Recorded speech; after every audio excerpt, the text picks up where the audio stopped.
ఆదిత్యోర్కో రవిర్భానుర్భాస్కరశ్చ దివాకరః మార్తాండః Savitha హేళి తీక్ష్ణాంశం hero రవిః.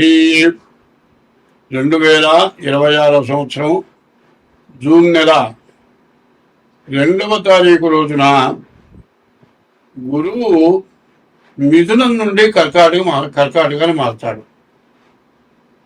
గురువు అనగా సకల విద్యలకి కారకుడు గురువు.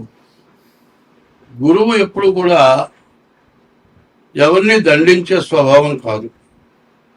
అనవసరంగా ఎవరిని బాధ పెట్టడం, ఎవరిని ఇబ్బంది పెట్టడం అటువంటి పనులు గురువు చేయడు. గురువు ఎప్పుడు కూడా ఎంత మూర్ఖుడైనా కూడా వాడు బాగా చదువుకొని తనంతటిగా వాడు కావాలని కోరుకుంటాడు. కానీ వాడేం పాడైపోవాలని, వాడిని ఏదో పనికి రాకుండా చేయాలని అటువంటి దృష్టి గురువుది కాదు. ఆ స్వభావమే కాదు. కొంతమందికి కొన్ని స్వభావాలు ఉంటాయి. కొంతమంది తన దగ్గర పనిచేస్తూ ఉండి ఎవరి దగ్గర అయితే పనిచేస్తున్నారో వాళ్ళు పాడైపోయి తను బాగుపడాలనుకుంటారు. ఇట్లా దురాగతమైన స్వభావాలే దాదాపుగా ఎక్కువగా ఉంటాయి. మంచి స్వభావాలు ఉండేవాళ్ళు ఎవరంటే బుధుడు, గురువు, చంద్రుడు. ఈ 3 గ్రహాలు కూడా చాలా మంచి గ్రహాలు, చాలా మేలు చేసే గ్రహాలు. ఇప్పుడు మిథునం నుంచి కర్కాటకానికి గురువు మారాడు. కర్కాటకానికి గురువు ఉచ్ఛలో ఉన్నాడు. గురువు ఉచ్ఛలో ఉంటే ప్రతి గ్రహానికి కూడా లెక్క ఏంటంటే ద్వాదశాష్టమ జన్మస్థం శని అంగారకో గురు కుర్వంతి ప్రాణ సందేహం స్థాన చలనం ధనక్షయమని. 12, 1, 2, 4, 8 ఈ స్థానాలు అంటే తన రాశి దగ్గర నుంచి లెక్కేస్తే 12 అంటే మిథున రాశి, 1 అంటే కర్కాటక రాశి, 8 అంటే ధనుస్సు రాశి, 4 అంటే మీన రాశి. ఈ రాశుల్లో గురువు ఉంటే చాలా ఇబ్బంది పెడతాడు. అంటే గురువుని కాదు చెప్పింది, శని, కుజుడు, గురువు ఈ 3 గ్రహాలు కూడా ఆ రాశుల్లో ఉంటే శని ఉన్న రాశి దగ్గర నుంచి మరి 12వ రాశి, 1వ రాశి, 2వ రాశి, 4వ రాశి, 8వ రాశి ఈ రాశుల్లో కుజుడు కానీ, గురువు కానీ, శని కానీ ఉంటే చాలా నష్టపెడతాడు, చాలా బాధ పెడతాడు అంటారు. అయితే ఈ గురువును అంత మరీ ఘోరమైనటువంటి బాధలు పెట్టాడు. కానీ అటువంటి బాధలు వస్తాయి కొంతమందికి. ఎందుకు వస్తాయంటే ఎవరు చేసిన పాపం వాడు అనుభవించక తప్పదు.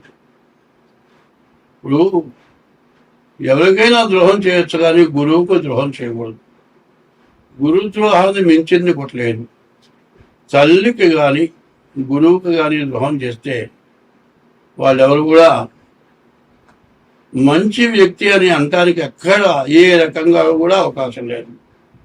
అటువంటి తల్లికో గురువుకో ద్రోహం చేస్తే మాత్రం తప్పనిసరిగా గురువు కర్కాటక రాశిలో ఉచ్ఛలో ఉన్నా కూడా అనుభవించాల్సిందే. కానీ దాదాపు అంత దురాగతమైన వాళ్ళు చాలా తక్కువ.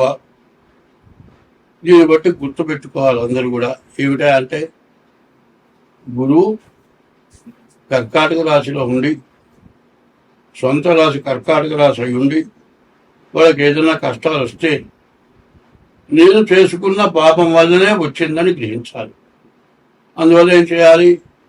మీ డేట్ ఆఫ్ బర్త్ ద్వారా జాతకాన్ని చూపించుకొని మరి మీ జాతకంలో ఉన్న దోషాలు ఏంటో తెలుసుకొని దాన్ని తగిన శాంతి చేసుకొని కొంతైనా బాధ తగ్గించుకోక తప్పదు. ఎందుకంటే చేసిన పాపం కొంతైనా అనుభవించాల్సిందే.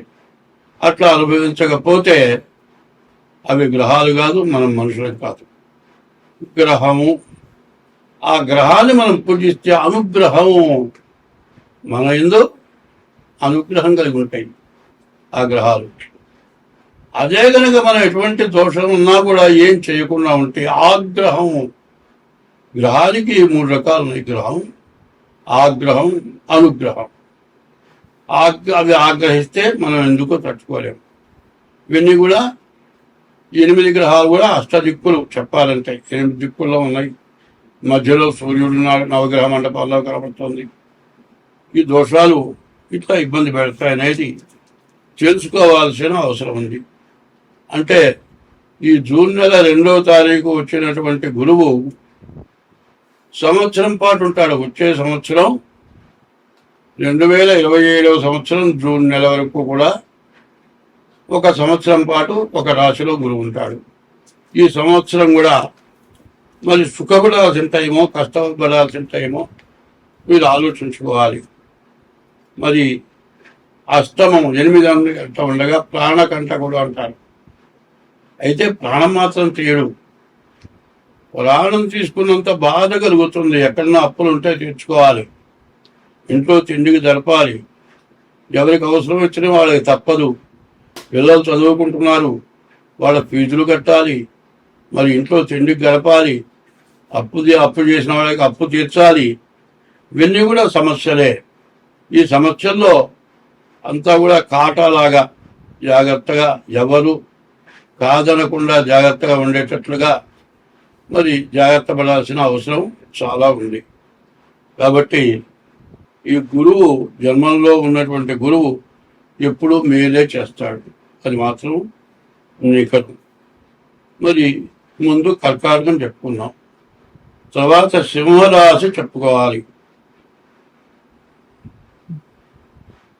ఈ సింహరాశి పరిస్థితి చెప్పాలంటే చాలా కష్టదాయకంగా ఉంది.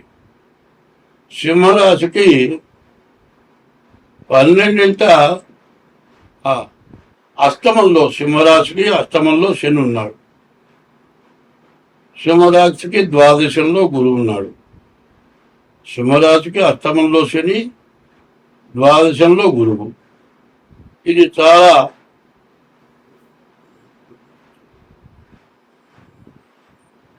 సింహరాశికి అష్టమంలో గురువు. మరి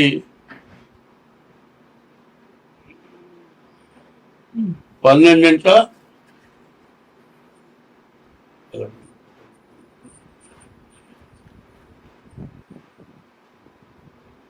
సింహరాశికి అష్టమంలో శని, సింహరాశికి ద్వాదశంలో గురువు ఉన్నాడు. ఈ ద్వాదశాంచే వ్యయోరిప్పహ, ద్వాదశంలో ఉన్న గురువు ఖర్చు విపరీతంగా పెంచుతాడు. రూపాయి పెట్టాల్సిన చోట 100 పెట్టాలి. అనవసరమైన దండగమారి ఖర్చులు పెట్టేస్తాడు. అష్టమంలో ఉన్నాడు గురువు, ప్రాణకంటకుడు.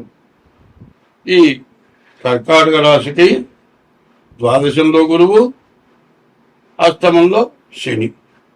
చాలా కష్టదాయకంగా ఉంటుంది, చెప్పడానికి వీలు కానిటువంటి బాధలు ఎక్కువగా సింహరాశికి కనపడుతున్నాయి. ఈ సింహరాశి వాళ్ళు కూడా ఇది గోచారం కరెక్ట్గా ఉన్నా కాదో తెలుసుకోవాల్సిన అవసరం కూడా ఉంది. ఎట్లా మరి గోచారం అనేది మీరు పుట్టిన తారీఖు, నెల, సంవత్సరం, టైమును బట్టి 2026వ సంవత్సరం జూన్ నెల 6వ రాశి కన్యారాశి. ఈ కన్యారాశి ఫలితాలు చెప్పుకుందాం. ఈ కన్యారాశికి వచ్చేప్పటికల్లా గురువు, శుక్రుడు, బుధుడు, రాహుడు 4 గ్రహాలు బాగున్నాయి. ఇంతవరకు మేషం, వృషభం, మిథునం, కర్కాటకం, సింహం 5 రాశులు చూసాం. 6వ రాశి కాస్త బాగున్నది అనిపిస్తుంది. మరి బుధుడు బాగుంది నాడు. వ్యాపారం చేసుకునే వాళ్ళకి కానీ, ఉద్యోగాలు చేసుకునే వాళ్ళకి కానీ, విదేశాలకు వెళ్ళే వాళ్ళకి కానీ చాలా బాగుంది. మరి శుక్రుడు బాగున్నాడు. గురు శుక్రుడు ఏకాదశంలో ఉన్నారు. అసలు శాస్త్రం ఉంటుంది, పండు తినాలి అంటేట చిలక కొట్టిన పండు తినాలట. చిలక కొట్టిందంటే పూర్తిగా పండిన పండే చిలక కొట్టిందట. అట్లా చిలక కొట్టిన పండు దొరకడం అంటే చాలా కష్టంట. వీళ్ళ పరిస్థితి చిలక కొట్టిన పండులాగా ఉంది. ఏకాదశంలో గురు శుక్రులు చాలా విశేషం. బుధుడు స్వక్షేత్రంలో చాలా విశేషం. మరి కానీ రాహుకేతువుల మధ్యలో గ్రహాలు పడ్డాయి.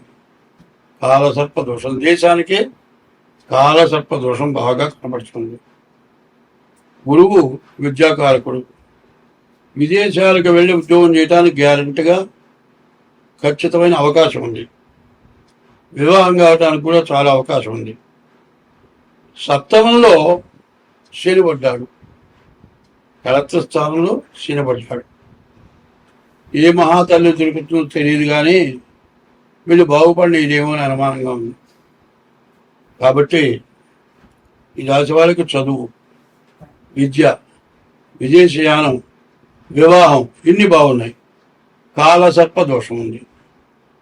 కాలసర్ప దోషం ఎట్లా ఉంటుందంటే చాలా అందగొత్తి వస్తుంది. ఒక చోట పెళ్లి చేస్తున్నా పిల్ల